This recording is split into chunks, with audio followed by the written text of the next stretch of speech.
कालू, मैं अपनी माँ के पास जा रही हूँ, 1-2 दिन रह कर ही आऊंगी। गौरी, कभी घर में भी बैठ जाया करो, हर समय घूमती फिरती रहती हो या फिर पक्षियों में फसाद ही डालती रहती हो। कालू, तुम अपना मुंह बंद ही रखा करो, तुम्हें बस मौका चाहिए मेरे पीछे पड़ने का। अगर मैं फिरती हूँ तो अच्छा ही करती हूँ, तुम्हारी तरह हर समय घोंसले में नहीं पड़ी रहती। मैं जा रही हूँ। फिर गौरी का भी अपने बेटे जग्गू को साथ लेकर अपनी माँ के पास चली जाती है। गौरी बेटा, तुम फिर से आ गई, कुछ समय अपने घर को भी दे दिया करो। माँ, तुम भी कालू जैसी बातें शुरू कर देती हो, मेरा दिल उदास हो जाता है तुमसे मिलने को। अच्छा अच्छा माँ, मुझे और जग्गू को कुछ खाने के लिए दे दो। गौरी, तुम्हारे भाई की शादी के बाद मैं अपना दाना बहुत मुश्किल से ढूंढ कर लाती हूँ, अब मैं तुम दोनों को कहाँ से ला कर दूँ दाना। अच्छा बेटी, अगर तू आ ही गई है तो मैं देख कर आती हूँ दाना। गौरी कभी अपनी माँ से मिलने काम और जंगल के पक्षियों के हालात जानने के लिए आती थी। गौरी कभी जाते जाते पक्षियों में फसाद डालकर जाती थी। जग्गू बेटा, जाओ बाहर खेलने, ये पूरा जंगल हमारा ही है। अगर किसी ने तुम्हें कुछ कहा तो मुझे बताना, देखना मैं उसके पंख तोड़ दूंगी। जग्गू कौवा वहाँ से चला जाता है। अरे वाह, सामने किसी के घोंसले में अंडा दिखाई दे रहा है। मुझे तो भूख भी बहुत लगी हुई है, मैं ये अंडा खा लेता हूँ। ये कहते हुए जग्गू कौवा घोंसले के पास जाता है और जैसे ही वो अंडा खाने लगता है तो वहाँ हरियाली तोती आ जाती है। जग्गू के बच्चे, ये तुम क्या कर रहे हो? तुम अपनी शैतानी से बाज नहीं आओगे। ऐसा कहते हुए हरियाली तोती जग्गू कौवे के 2-3 चोंच मारती है और उसे वहाँ से भगा देती है। मम्मा, मम्मा। अरे अरे, क्या हुआ मेरे जग्गू बेटे को? ये तुम्हें किसने मारा? फिर जग्गू कौवा अपनी माँ को सारी बात बताता है। इस मोटी चोंच वाली हरियाली तोती की इतनी हिम्मत कि मेरे बेटे को मारे, देखना अब मैं इसे कैसा मजा चखाती हूँ। अरे बेटी, तुम अपने बेटे को क्यों नहीं समझाती? ये किसी दिन तुम्हें भी मुश्किल में डाल सकता है। अच्छा माँ, मैं इसे समझा दूंगी। गौरी कभी ऐसे ही अपनी माँ से कह देती है, मगर अंदर तो गौरी कभी के आग लगी हुई थी।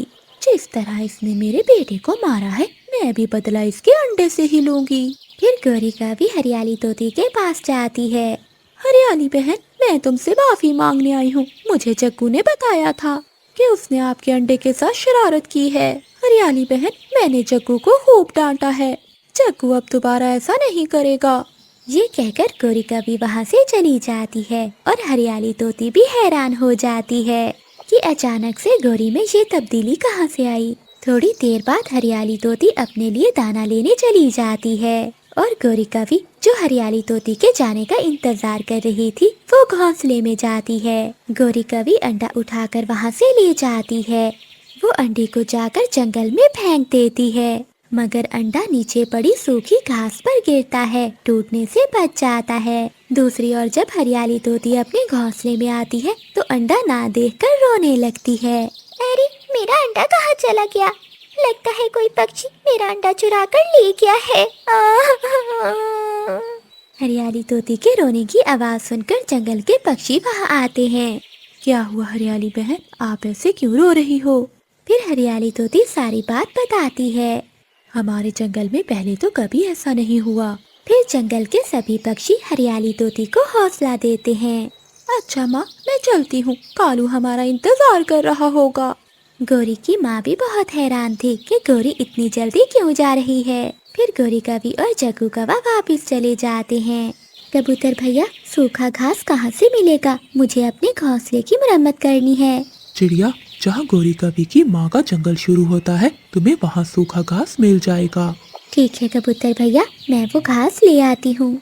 फिर रानू चिड़िया वहाँ से चली जाती है। जैसे ही वो सूखा घास उठाने लगती है तो उसे वहाँ अंडा दिखाई देता है। ये अंडा यहाँ कैसे आया होगा?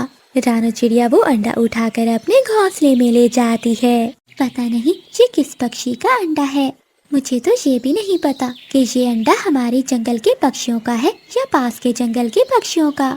हाँ, मुझे इंतजार करना होगा जब तक अंडे से बच्चा बाहर नहीं आता, फिर ही मुझे पता चलेगा कि ये अंडा किसका है।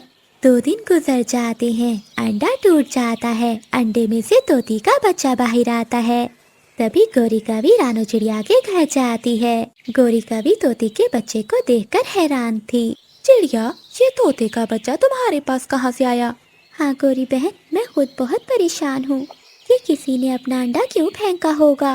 रानू चिड़िया गौरी कवि को सारी बात बताती है। गौरी कवि बहुत हैरान थी कि कैसे ये अंडा टूटने से बच गया। चिड़िया, ये तुमने बहुत अच्छा किया जो इस अंडे की रक्षा की। गौरी बहन, मुझे तो इस बात की चिंता है कि किसी ने कोई शरारत ना की हो। अगर ऐसा है तो इस अंडे की माँ तो तड़प रही होगी। चिड़िया, भला ऐसी शरारत कौन करेगा? तुम नहीं जानती आजकल की माँओं को आजाद रहना चाहती हैं। गौरी, कोई माँ भी ऐसा नहीं कर सकती। मुझे लगता है कि ये जरूर किसी की शरारत है। फिर गौरी कवि वहाँ से चली जाती है। अब गौरी कवि के दिमाग में कोई नई शैतानी आ रही थी।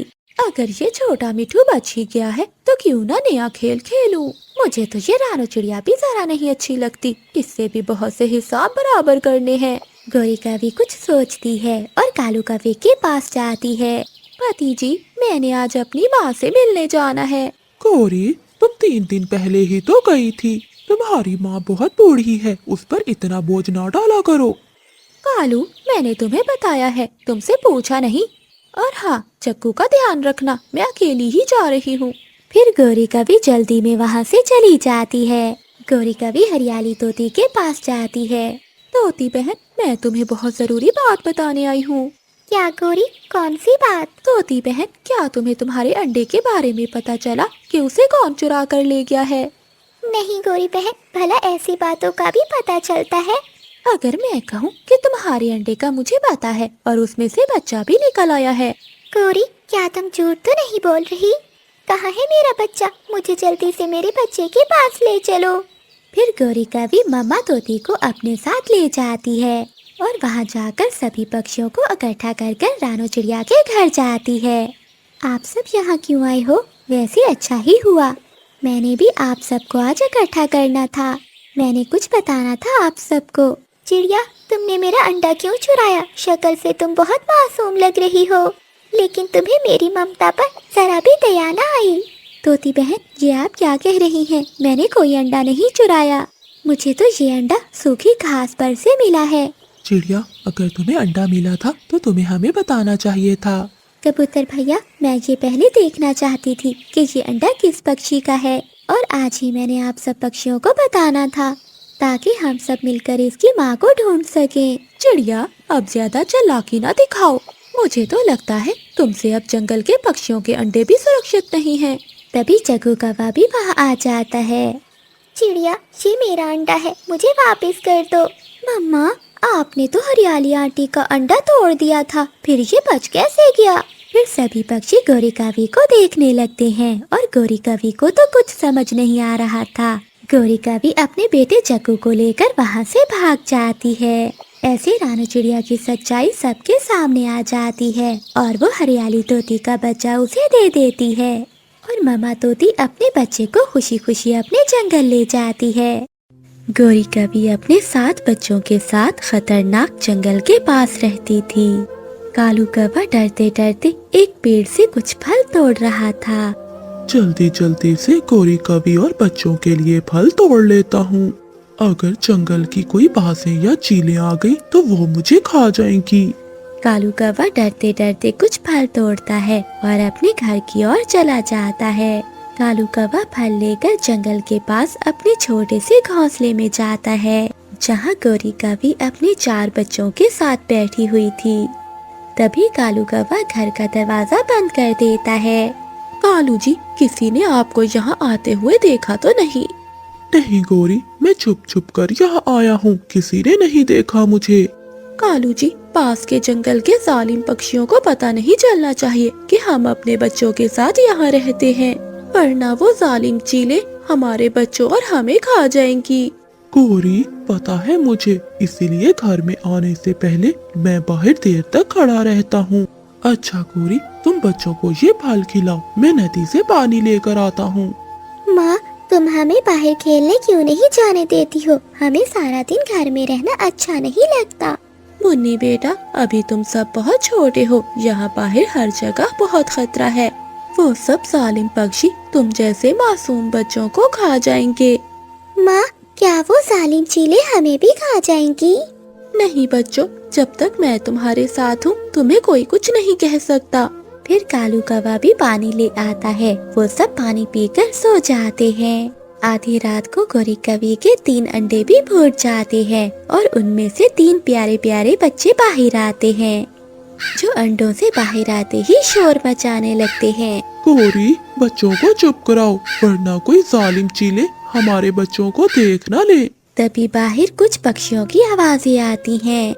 ये सुनकर कालू कौवा बाहर देखता है। तभी सामने 2 गिद्दे बैठी हुई थीं। गौरी, बच्चों को चुप कराओ वरना वो गिद्दे यहाँ आकर हमारे बच्चों को ले जाएंगी। अरे भाई, अभी तो बच्चों की आवाजें आ रही थी। पता नहीं, यहाँ तो कोई भी दिखाई नहीं दे रहा। लगता है वो पक्षी कहीं दूर चले गए हैं। चलो हम उन्हें जंगल में ही देखते हैं। गौरी, अच्छा ही हुआ कि वो जालिम गिद्दे यहाँ से चली गई। आज तो इन छोटे बच्चों ने हमें मरवा ही दिया था। अगली सुबह कालू कौवा बच्चों के लिए फल लेने जाता है और गोरी कवि घर में बैठकर अपने 7 बच्चों की रक्षा करती है। ऐसे ही कुछ दिन बीत जाते हैं। एक दिन गोरी कवि और कालू कौवा अपने 7 बच्चों को लेकर बाहर बैठे हुए थे। तभी दूर जंगल से वो जालिम गिद्दे उन्हें देख लेती हैं। अरे भाई, वो देखो कौवे और कौवे के बच्चे। चलो भाई जल्दी करो, मेरे तो मुंह में अभी से पानी आ रहा है। भाई रुक जाओ, हम अभी इनका शिकार नहीं कर सकते। अगर हमने इनका अभी शिकार किया तो हमें अपना आधा हिस्सा जंगल के राजा बाज को देना होगा। लेकिन भाई, राजा बाज कहाँ है? उसे भला कहाँ पता चलेगा कि हमने इन बच्चों का शिकार किया है? भाई, हम इनका शिकार आज नहीं कल करेंगे, क्योंकि कल जंगल में बाज के बेटे की शादी है। जंगल के सभी पक्षी कल राजा के बेटे की शादी पर जाएंगे और हम इनका शिकार कर लेंगे। राजा बाज ने अपने जंगल में एक कानून बनाया था कि कोई भी अपने जंगल में शिकार नहीं करेगा। अगर कोई शिकार करते हुए पकड़ा गया तो उसे हमेशा के लिए काल कोठरी में बंद कर दिया जाएगा। अगले दिन शाम को गोरी कवि घर में बैठी कालू कौवे का इंतजार कर रही थी। अरे कालू, अभी तक घर क्यों नहीं आए? ये तो सुबह से घर से निकले हुए हैं, अभी तक आए क्यों नहीं? क्या हुआ माँ, आप इतनी परेशान क्यों हो? बच्चों, तुम्हारे पापा सुबह से जंगल में गए हुए हैं और अभी तक लौट कर नहीं आए। पहले तो कभी उन्हें इतना समय नहीं लगा। मेरा मन बहुत घबरा रहा है, कहीं उन्हें कुछ हो न गया हो। नहीं माँ, पिताजी ठीक होंगे। मगर मेरा मन नहीं मान रहा। मुन्नी बेटा, तू अपने बहन भाइयों के साथ यहीं रह और अंदर से दरवाजा बंद कर लेना।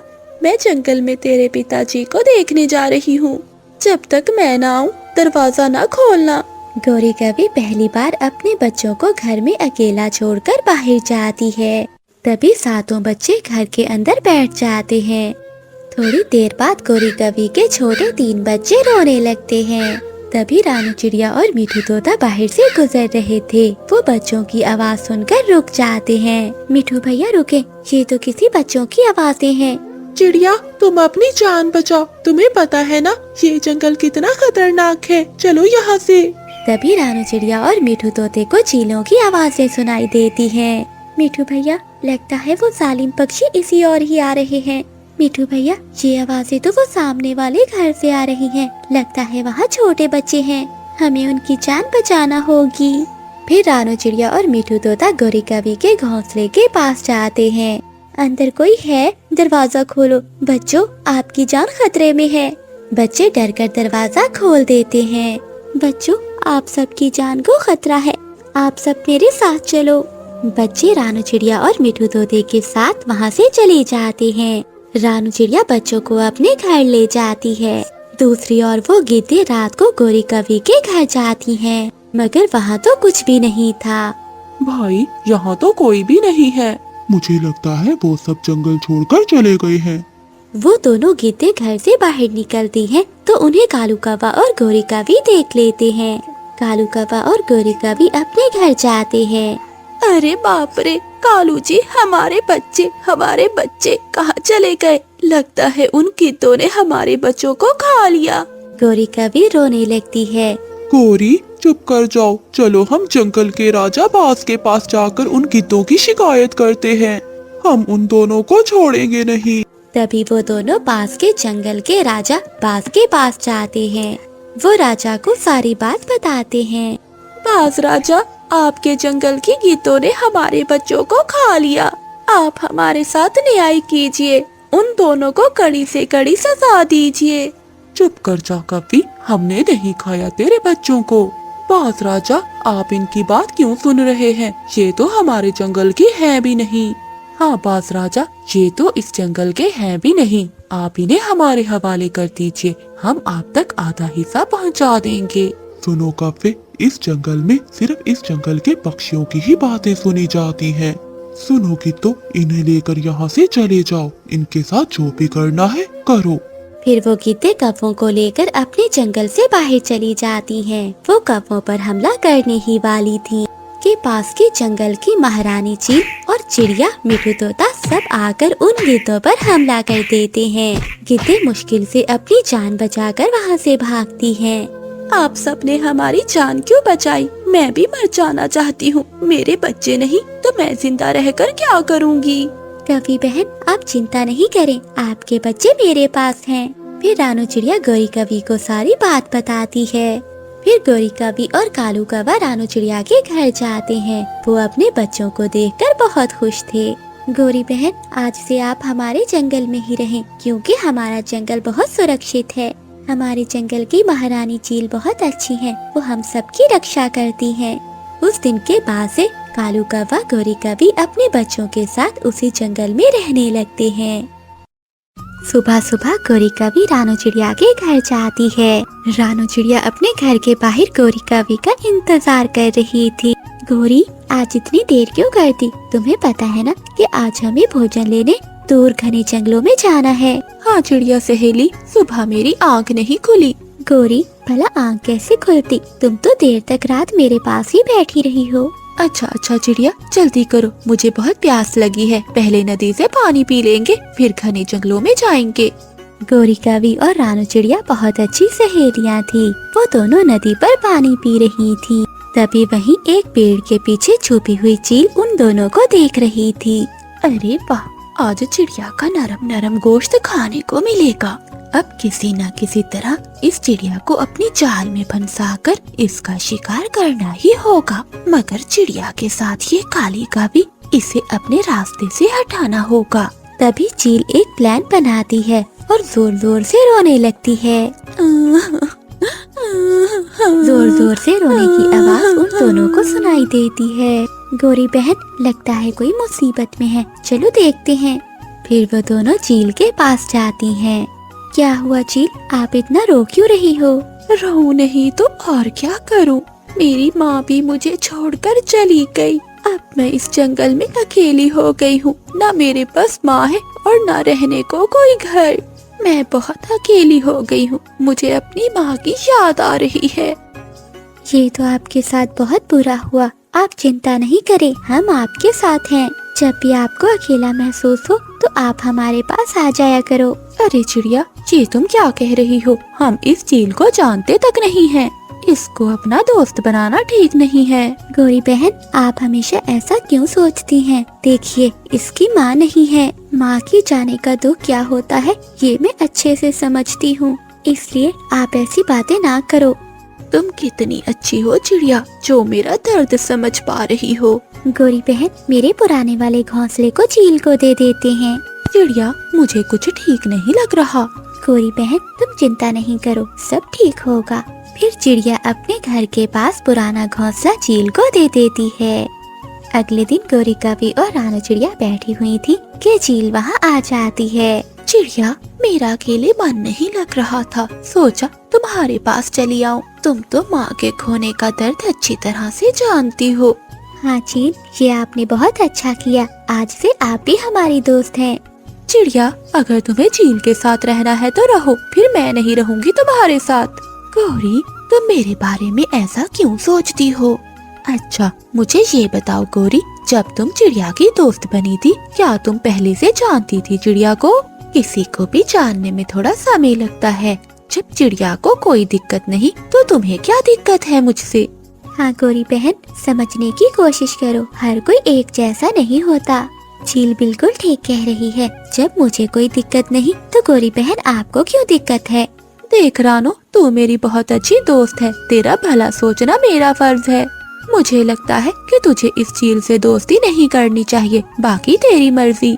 इतना कहकर गोरी कभी नाराज होकर बाहर चली जाती है। गोरी बहन रुको, मेरी बात तो सुनो। ये देखकर चील बहुत खुश होती है क्योंकि चिड़िया और उसके बीच में गोरी का भी एक कांटा था जिसे वो हटाना चाहती थी। चील, मुझे गोरी के पीछे जाना होगा, वो मुझसे नाराज हो गई है। ये कहते हुए रानू चिड़िया भी वहाँ से चली जाती है। मैंने तो सोचा था जैसे ही ये कभी यहाँ से जाएगी तो मैं चिड़िया का शिकार कर लूंगी, लेकिन ये चिड़िया तो यहाँ से चली गई। लेकिन अब कुछ भी हो जाए चिड़िया, तुझे तो मेरा शिकार बनना ही होगा, चाहे मुझे कितना ही इंतजार क्यों ना करना पड़े। गोरी कभी वहीं खिड़की में छुपी बैठी ये सब बातें सुन रही थी। मुझे पता था चील कि तू दोस्त की खाल में छुपी हुई दुश्मन है, मगर अब जो भी हो जाए मैं अपनी दोस्त की जान बचा कर ही रहूंगी। फिर गोरी कभी रानू चिड़िया के पास जाती है और वो रानू चिड़िया को सारी बात बताती है। गोरी बहन, मुझे आपसे ये उम्मीद नहीं थी। मैं जानती हूँ कि आप चील को पसंद नहीं करती, लेकिन इसका मतलब ये तो नहीं कि आप किसी के लिए ऐसी बातें बोलो। ऊपर वाले ने उसकी माँ छीन ली है और आप इस समय में उसके बारे में ऐसा बोल रही हो। चिड़िया, मैं तुम्हारी सच्ची दोस्त हूँ, मेरा यकीन करो। तुम्हारी जान खतरे में है, अगर तुमने मेरी बात ना मानी तो वो चील तुम्हें खा जाएगी। गोरी बहन, वो हमसे दोस्ती करने आई थी, आप उसे शिकारी कह रही हो। मुझे आपसे ये उम्मीद नहीं थी। चिड़िया, मेरी बात तो सुनो। मुझे आपकी कोई बात नहीं सुननी, चली जाओ यहाँ से। जा रही हूँ चिड़िया, मगर याद रखना जो सीधा होता है सबसे पहले उसी का शिकार होता है। गोरी कभी नाराज होकर वहाँ से चली जाती है। गोरी कभी से दोस्ती टूटने के बाद रानू चिड़िया कई दिनों तक अपने घर में ही रहती है। उधर शिकारी चील बेसब्री से चिड़िया का शिकार करने के लिए उतावली हो रही थी। कुछ दिनों तक जब चिड़िया बाहर नहीं आती तो चील से रहा नहीं जाता और वो चिड़िया के घर जाती है। चिड़िया, क्या तुम मेरे साथ घने जंगल में चलोगी? वहाँ बहुत मीठे मीठे फल हैं। चील, आपसे दोस्ती करने से मेरी और गोरी की दोस्ती टूट गई। अब मेरा कहीं भी जाने को मन नहीं कर रहा। मैं जानती हूँ कि गोरी तुम्हारी सच्ची दोस्त है और वो तुम्हें किसी भी मुसीबत में नहीं देखना चाहती। सच्चाई तो ये है चिड़िया कि हम जैसी चीलों पर विश्वास करना आसान नहीं होता। लेकिन चिड़िया, सच बताऊँ तो सभी चीलें एक जैसी नहीं होती। हाँ, मैं ये जानती हूँ कि सब चीलें एक जैसी नहीं होती हैं, मगर मैं गोरी कभी को कैसे बताऊँ? चिड़िया, उसे ये बात समझाने के लिए सबसे पहले हमें घने जंगलों में जाना होगा। वहाँ जाकर दोनों पेट भरकर फल खाएंगे और उसके बाद हम गोरी कभी के लिए ढेर सारे मीठे फल लेकर आएंगे। हाँ, जब गोरी कभी को पता चलेगा कि ये मीठे फल चील लाई है तो वो आपकी सही से पहचान करेगी कि आप कितनी अच्छी हो। हाँ हाँ चिड़िया, चलो अब जल्दी से चलते हैं। फिर वो चील चिड़िया को लेकर घने जंगलों में चली जाती है। रानू चिड़िया मीठे फल देखकर बहुत खुश होती है और वो पेट भरकर मीठे फल खाती है।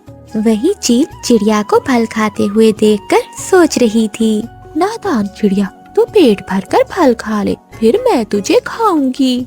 चील दोस्त, मेरा पेट भर चुका है, चलो अब हम घर चलते हैं। तुम्हारा पेट तो भर गया है, मगर मेरा पेट अभी खाली है। अच्छा, तो आप भी मीठे मीठे फल खा लें। चिड़िया, शायद तुम्हें पता नहीं है कि मुझे मीठे फल जरा भी पसंद नहीं है। अच्छा, तो आप सिर्फ मुझे मीठे फल खिलाने लाई हो? हाँ, क्योंकि तुम मेरी दोस्त जो हो। चील, आप सच में बहुत अच्छी दोस्त हैं। अच्छा चील, मुझे ये बताओ कि आपको खाने में क्या पसंद है? मुझे चिड़िया का मांस खाना बहुत पसंद है, इसीलिए मैं तुम्हें खाना चाहती हूँ। क्या चील, तुम मुझे खाना चाहती हो? मगर क्यों? मैं तो तुम्हारी दोस्त हूँ। तू बड़ी भोली है चिड़िया, तुझे खाने के लिए ही तो तुझसे दोस्ती की है मैंने। इतना कहते हुए चील रानू चिड़िया को अपने पंजों में दबोच लेती है। तुम्हारी दोस्त गोरी ने ठीक ही कहा था कि मुझसे दोस्ती ना करो, मगर तुमने अपनी दोस्त की बात नहीं मानी। आज तो मौत के मुंह में फंस गई है। तुमने मेरे साथ धोखा किया है, ऊपर वाला तुम्हें कभी माफ नहीं करेगा। काश मैंने अपनी सच्ची दोस्त गोरी की बात मान ली होती। हाँ, मगर अब पछताए क्या जब चिड़िया चूक गई खेत। अब तुम्हें मुझसे कोई नहीं बचा सकता। रानू चिड़िया जोर जोर से चिल्लाने लगती है, बचाओ, कोई मुझे बचाओ। गोरी, गोरी कहाँ हो तुम? गोरी कवि को मालूम था कि वो चील कभी भी चिड़िया पर हमला कर सकती है, इसीलिए वो चिड़िया के साथ साथ ही रहती थी। वो जंगल के बाकी पक्षियों को इकट्ठा कर कर वहाँ आती है। रुक जा चील, अगर मेरी दोस्त को जरा भी खरोच आई तो तेरा बचना नामुमकिन है। तुम सब यहाँ कैसे आ गए? दोस्त अगर मुसीबत में हो तो सच्चे दोस्त हमेशा काम आते हैं। सभी पक्षियों को गुस्से में देखकर चील अपनी जान बचाने के लिए वहाँ से भाग जाती है। चील से जान बचने के बाद रानू चिड़िया की जान में जान आती है। आप सबका बहुत बहुत शुक्रिया। शुक्रिया करना है तो गोरी का करो, क्योंकि अगर वो हमें सही समय पर ना बताती तो आज तुम यहाँ ना होती। गोरी, मुझे माफ कर दो, मैंने तुम पर विश्वास नहीं किया। कोई बात नहीं चिड़िया, दोस्ती में कोई माफी नहीं, लेकिन मेरी बात हमेशा याद रखना। कभी भी दोस्ती करने से पहले अपनी दोस्त को परख लेना कि वो तुम्हारी दोस्ती के लायक है या नहीं। मुसीबत में जो काम आए वही हमेशा सच्चा दोस्त होता है। गोरी कवि अपने 2 बच्चों के साथ रहती थी। गोरी कवि पहले से 2 बच्चों की माँ तो थी, लेकिन अब फिर से वो माँ बनने वाली थी। इस हालत में गोरी का पति कालू भी उसके साथ नहीं था। वो उसी जंगल में रहने वाली एक कवि जिसका नाम नीली था उसके साथ रहता था। गोरी कवि बहुत मुश्किल से अपना गुजारा कर रही थी और ऊपर से बरसात का मौसम भी शुरू होने वाला था। माँ, मिठू अंकल अपना घर बना रहे हैं। माँ देखिए ना, हमारा घर कितना टूटा हुआ है, हमें भी अपने घर को ठीक कर लेना चाहिए। हाँ मुन्नी, तू ठीक कह रही है, मगर बेटी मैं इस हालत में कैसे घर को ठीक करूँगी? और तुम दोनों बहन भाई भी इतने बड़े नहीं हो कि घर की मरम्मत कर सको। मुन्नी बेटी रहने दो, जो होगा देखा जाएगा। गोरी कवि जल्द ही अंडे देने वाली थी, मगर इस हालत में भी उसके पति कालू को गोरी कवि पर जरा भी रहम नहीं आया। एक दिन गोरी कवि अपने घर लौट रही थी कि रास्ते में उसे उसका पति कालू कौवा मिलता है। कालू जी, कैसे हैं आप? ठीक हूँ, तुम कैसी हो गोरी? हाँ, मैं भी ठीक हूँ, मगर आपके बच्चे आपका रोज पूछते हैं कि उनके बाबा कब आएंगे। हाँ, तो कह दो कि पापा कभी नहीं आएंगे। झूठी तसल्ली देने की कोई जरूरत नहीं है। अब मैं चलता हूँ, मुझे अपनी नीली जी के लिए ये फल लेकर जाने हैं। मेरी दूसरी पत्नी भी माँ बनने वाली है। फिर कालू कौवा वहाँ से चला जाता है और गोरी कवि भी वापिस अपने घर लौट आती है। रात को बहुत तेज बारिश, आंधी और तूफान आता है। तेज हवा के कारण कालू कवि का घर गिरकर टूट जाता है। अरे कुछ करो ना, देखो मैं बारिश में भीग रही हूँ और मैं माँ भी बनने वाली हूँ। अगर मैं ऐसे ही बारिश में भीगती रही तो मैं बीमार हो जाऊंगी। जाओ, अब मेरी शक्ल क्या देख रहे हो, कुछ करो। मुझे भी कुछ समझ नहीं आ रहा कि इतनी तेज बारिश में मैं तुम्हें कहाँ लेकर जाऊँ। अरे कालू, क्या तुम अपनी पहली पत्नी को भूल गए हो? चलो उसके पास चलते हैं। फिर वो दोनों गोरी कवि के पास जाते हैं और दरवाजा खटखटाते हैं। कालू जी, आप इतनी तेज बारिश में यहाँ क्या कर रहे हैं? जल्दी अंदर आइए, वरना आप बीमार हो जाएंगे। कालू कवि के साथ उसकी दूसरी पत्नी को देखकर गोरी कवि हैरान हो जाती है। उसे लगा था कि कालू कौवा अकेला आया है। गोरी, बाहर बहुत तेज बारिश हो रही है और आंधी की वजह से हमारा घर टूट गया। नीली जी पेट से है, अगर मैं इसे ज्यादा देर बाहर रखता तो ये बीमार हो जाती। बस इसीलिए मैं तुम्हारे पास ले आया। हाँ, ठीक है, ये घर भी तो आपका ही है। कालू कौवा अपनी दूसरी पत्नी को गोरी के घोंसले में सुला देता है और गोरी कवि बेचारी अपने बच्चों के साथ ही घोंसले में बैठ जाती है। जैसे तैसे रात गुजर जाती है। अगली सुबह भी बारिश रुकी नहीं थी। कालू जी, ये लीजिए दाना, ये दोनों मिलकर खा लीजिए। गोरी कवि दिल की बहुत अच्छी थी। भले ही कालू कवि ने उसे छोड़ दिया था और नीली कवि के साथ दूसरी शादी कर ली थी, मगर गोरी कवि फिर भी उसका बहुत ख्याल रखती है। देखते ही देखते 2 दिन बीत जाते हैं, मगर बारिश थी कि अभी तक नहीं रुकी थी। घर पे रखा हुआ सारा दाना धीरे धीरे खत्म हो गया था। गोरी कवि के बच्चे अब भूख से तड़प रहे थे। मम्मा, बहुत तेज भूख लगी है, कुछ खाने को दो ना। बच्चों, बहुत तेज बारिश हो रही है। जैसे ही बारिश रुकेगी तो मैं तुम्हारे लिए जाकर दाना ले आऊंगी। कई दिन गुजर जाते हैं मगर बारिश नहीं रुकती। नीली का बेबी अब भूख से तड़प रही थी। कालू जी, देख क्या रहे हो? जाओ अब जाकर मेरे लिए कुछ लेकर आओ, भूख से मैं मर रही हूँ। अरे नीली पत्नी जी देखो, बाहर कितनी तेज बारिश है। अब मैं इतनी तेज बारिश में कहाँ चला जाऊँ? वो सब मुझे नहीं पता, मुझे अभी के अभी भोजन लाकर दो। इसके आगे मुझे कुछ भी नहीं सुनना। कालू कौवा तेज बारिश में अपने घर से बाहर निकलता है। जिसके बाद वो जंगल में भोजन की खोज करता है। उसे एक मीठा फल मिल जाता है। वो मीठा फल लेकर अपनी पत्नी नीली कवि को देता है। नीली कवि जल्दी से वो पूरा फल खा जाती है। वहीं कालू कौवा अपने बच्चों को थोड़ा सा भी फल नहीं देता है। बारिश कई दिनों से हो रही थी। गोरी कवि का घर भी अभी हिलने लगा था। ये देखकर वो सभी घबरा जाते हैं। हे ऊपर वाले, ये अब क्या हो रहा है? कालू जी, लगता है ये घोंसला भी अब गिरने वाला है। कालू जी, तुम एक काम करो, तुम इस गोरी कवि और बच्चों को इसके घोंसले से बाहर निकाल दो। तब इस घोंसले का वजन हल्का हो जाएगा और हम यहाँ कुछ और दिन गुजार सकेंगे।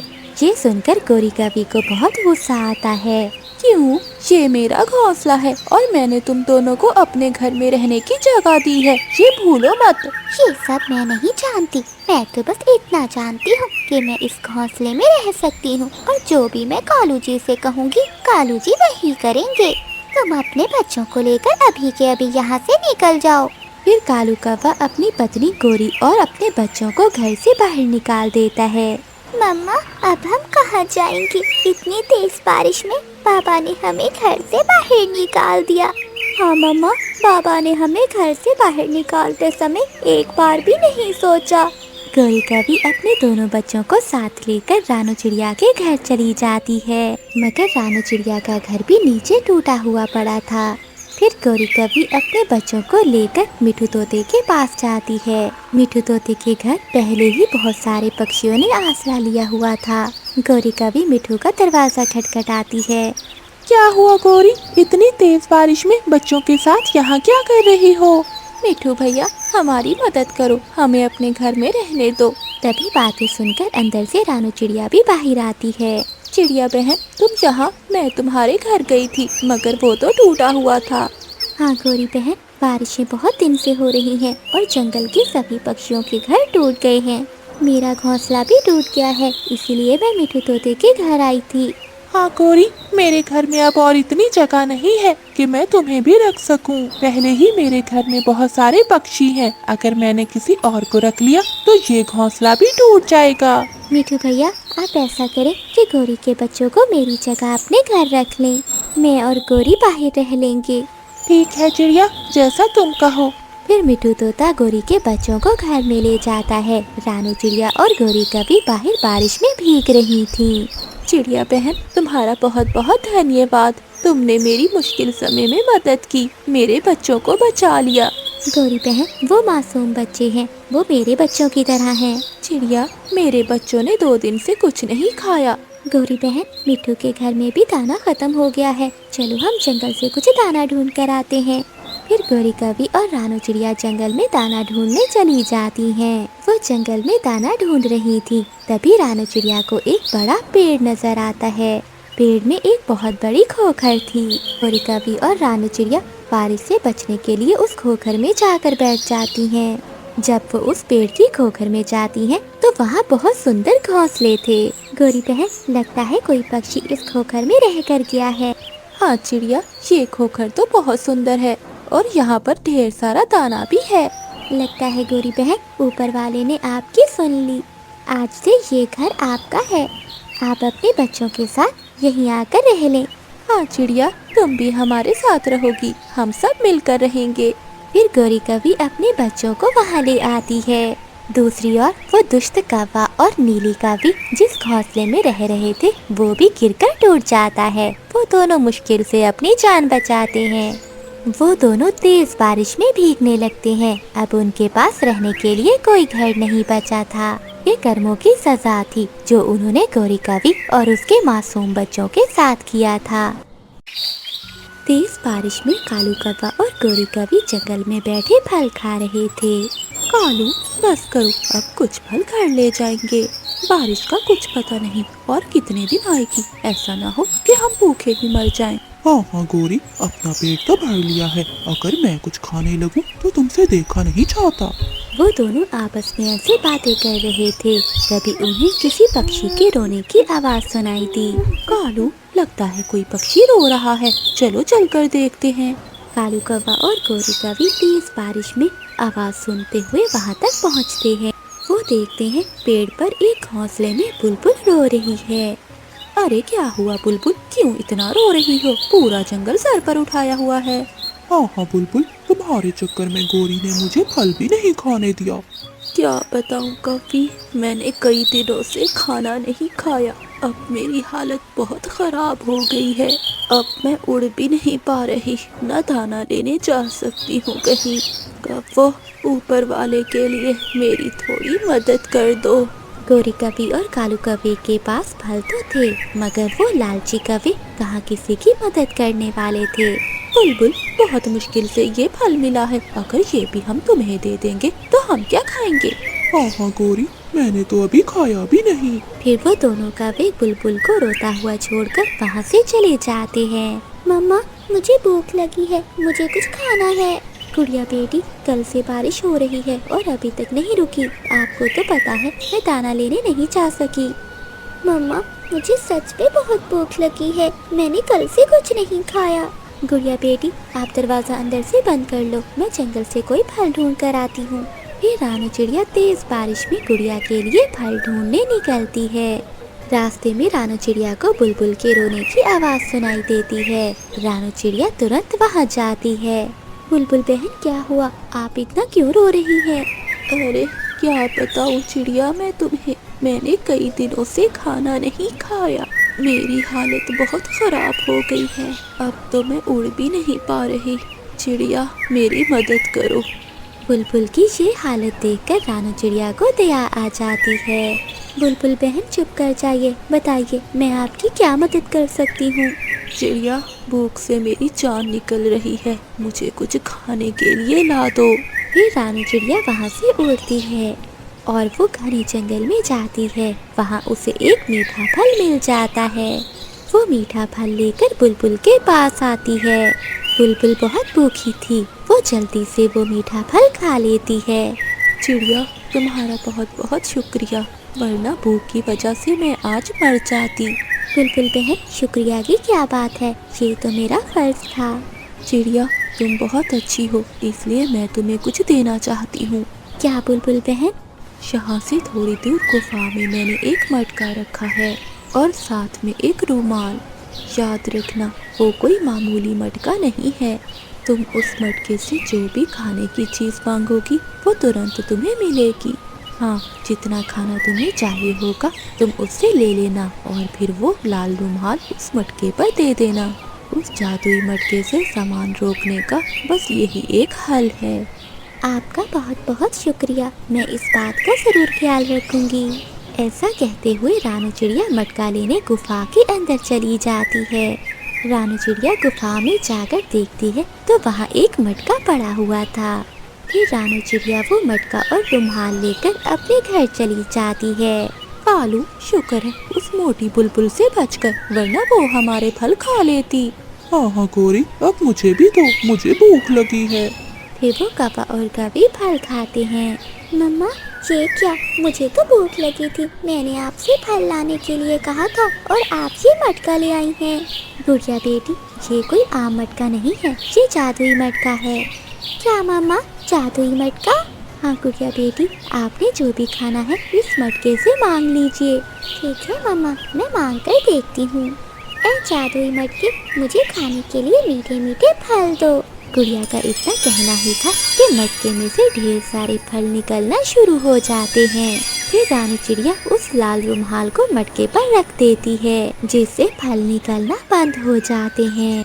अरे वाह मम्मा, ये तो सच में जादुई मटका है। हाँ गुड़िया, अब हम जंगल के सभी पक्षियों की मदद करेंगे और उन्हें खाने पर बुलाएंगे। जंगल में दाना तो मिल ही नहीं रहा, पक्षी बहुत परेशान हैं। अगली सुबह रानू चिड़िया मिठू तोता और कबूतर के पास जाती है। तोते भैया और कबूतर भैया, आज रात आप मेरे घर आ जाना, मैं आप सबकी दावत करूँगी। क्या दावत? चिड़िया, खाने में मीठे मीठे अमरूद तो होंगे ना? हाँ मिठू भैया, मीठे अमरूद भी होंगे और मीठा हलवा भी, और आप जिसे भी लेकर आना चाहें वो सब आ सकते हैं। फिर रानू चिड़िया वहाँ से उड़ती है और कौवों के पास जाती है। गोरी बहन और कालू कौवे, आज रात मेरे घर में दावत है, आप दोनों आना। चिड़िया, तुम तो बहुत गरीब हो, हमें खाने में क्या सूखा दाना खिलाओगी? नहीं नहीं गोरी बहन, मैं आपको मीठा हलवा भी खिलाऊंगी। क्या मीठा हलवा? गोरी, मैं तो जरूर जाऊंगा। हाँ, जो भी आप खाना चाहते हैं वो सब मिलेगा आपको। फिर रानू चिड़िया वहाँ से चली जाती है। कालू, ये चिड़िया कल तक तो मेरे पास आई थी फल लेने, आज इसके पास कौन सा अलादीन का चिराग लग गया है जो हमें दावत पर बुलाने आई है? गोरी, तुम आम खाओ, गुटलियाँ क्यों गिनती हो? बेटू कहीं के, तुम्हें तो बस खाने की पड़ी रहती है। आज रात में देखना होगा कि चिड़िया के पास ऐसा क्या है जो वो सभी पक्षियों की दावत कर रही है। शाम को कालू कौवा और गोरी कौवी बाकी पक्षियों के आने से पहले वहाँ पहुँच जाते हैं। वो दोनों खिड़की में छुपकर देखते हैं। गुड़िया बेटी, बाकी पक्षी आने ही वाले होंगे, अब मैं जादुई मटके से खाना मांग लेती हूँ। फिर रानू चिड़िया जादुई मटके से खाना मांगती है। देखते ही देखते बहुत सारा खाना आ जाता है। कालू कौवा और गोरी कौवी दोनों ये सब देख रहे थे। कालू, तो अच्छा ये है जादुई मटका। गोरी, खाना खाने के बाद रात को हम ये मटका चुरा लेंगे। फिर जंगल के सभी पक्षी आते हैं। रानू चिड़िया उन्हें पेट भरकर खाना खिलाती है। वो सब बहुत खुश थे। खाना खाने के बाद वो सब अपने अपने घरों को चले जाते हैं, मगर कालू कौवा और गोरी कौवी अपने घर नहीं जाते, बल्कि वो चिड़िया के सोने का इंतजार कर रहे थे। कालू, चलो, चिड़िया सो गई है। हाँ हाँ गोरी, जल्दी करो, मुझे बहुत भूख लग रही है, मुझे स्वादिष्ट स्वादिष्ट खाने खाने हैं। रानू चिड़िया के सोने के बाद गोरी कौवी खिड़की से आती है और वो जादुई मटका लेकर वहाँ से भाग जाते हैं। वो अपने घर में जाते हैं। कालू, क्या खाना चाहते हो तुम? आज जो कहोगे वही मिलेगा। गोरी, मैंने कई अरसे से पक्षियों के अंडे नहीं खाए, आज मुझे स्वादिष्ट अंडे खाने हैं, अंडे। तो फिर मांग लो जादुई मटके से अंडे। हाँ हाँ, क्यों नहीं। ए जादुई मटके, मुझे अंडे दो, ढेर सारे अंडे। कालू कौवे का इतना कहना ही था कि वहाँ अंडों का ढेर लगना शुरू हो जाता है। कालू, ये क्या, ये अंडे तो खत्म ही नहीं हो रहे। गोरी, इतने अंडे मुझे नहीं चाहिए। देखते ही देखते वहाँ अंडों का ढेर लग जाता है और कौवा और कौवी को निकलने का मौका ही नहीं मिलता। वो अंडों में दबकर मर जाते हैं, क्योंकि उन्हें मटके को रोकने का तरीका नहीं पता था। वो दोनों लालच की वजह से मर जाते हैं, क्योंकि लालच बुरी बला है।